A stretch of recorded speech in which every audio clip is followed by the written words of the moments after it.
atoyen chem kese bi pa esiye ekuyentwa enemesu esu ya esu anu odin busumi mu ayetwa mu ewu eba ye nyina eya nkola efi abroche ebedi weekend a omohwe omo nkwan ya ye ewo kam enam eye biso self amwako enam ne so aneba edisa oye ne ne ba se ewu no so eya pa enano endra eye Owabi River so atoyen chem kese bi mami bia wakofa ne ma wakra ne kunu ewadwuma makofa ne ma wo school na te say wo me wenya 40 years a wono ana wo drive car na fa nkwala ne teacher ba ko kire ne ma emienu na nkyeremu ekese wo mudu eye Owabi River ne so no a wonam so na car kese bi bo aben egun so wo se ma ne ekita car ne sa ya na ehu kakra wo enti wo mo bo no so aben ne sa na te say stia ne to na te say odi ko wura nsuo nim owura nsuo nim ase pa sabra me ka say de ma mede ne ma mienu ne teacher wo ka ho de wo mo nyina enka tiasefo bio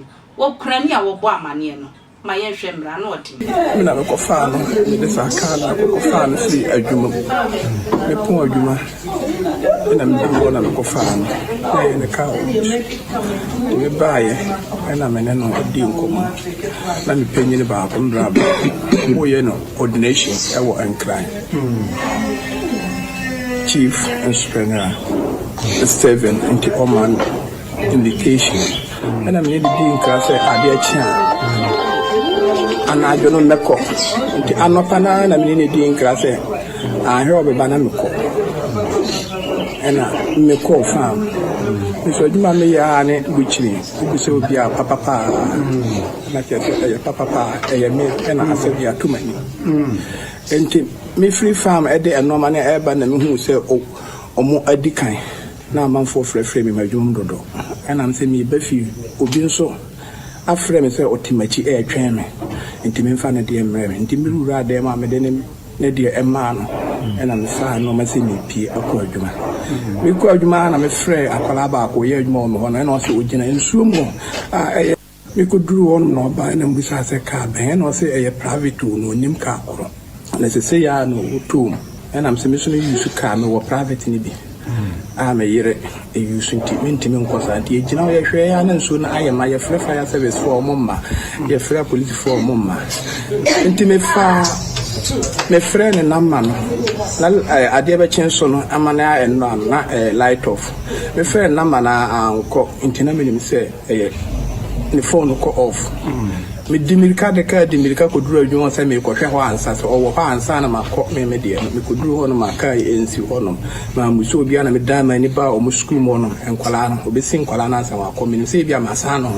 me ko duru school mo nso a onni ho and am saying ye fast buy me buy o mu so mbe ya amamre no ma sensu mo mu sensu ma ye o mu hu no e no mu ko gina aka no so e ye hu ka no mu ko gina aka no se eni na aka se di be o meyi no nto mo de ahoma na boys no ene ma kwala ba ku ni adware eno mutu omo ye ya no mo dia ho so no mo dane ne kakra enso no mo ntimi enye na fire service for no buy eno mo so de ahoma e be so ena nipa tweka ndi na me bi se ne nipa de o mbere no ma tweka amana ayi afrin su tina to winka bi besen akọ okuta de mo de mese concrete na me se nka meti magina me dia no wa nyina ena otwa ito mo ye ya mo peja kan to kakra bia na me hu oba tumiri bia o de feed kakra bre ma medical ma M1 timi hu emoto e wo na me hu se I will ho e wo fie ho papa pache se me ne o kase bra me firi ho afei na akora no school management no ni teachers ni nyina nso edu omani e kire fie ho ma che se enya de a me ko school ho na che se omo bo nwom kra school ho se master office chese maybe a minute interview but if a background or chiri chese ayo ma wire ho chese na kwajo akwasi asema o kan de chese de onyini pa asem na adin o chese ena enti emrant emma na ekrokra nti mikra mka chom se mesro mo munya no man nsu na ya oni bi no empia anya sa ana batututu sa adin o adin kwasi ni bro ni oban de ofra na ni bro ni nti se na adwene be si otwa bonse no atie mu prekope ne sunu sa etwa so be me sunu edie kwasi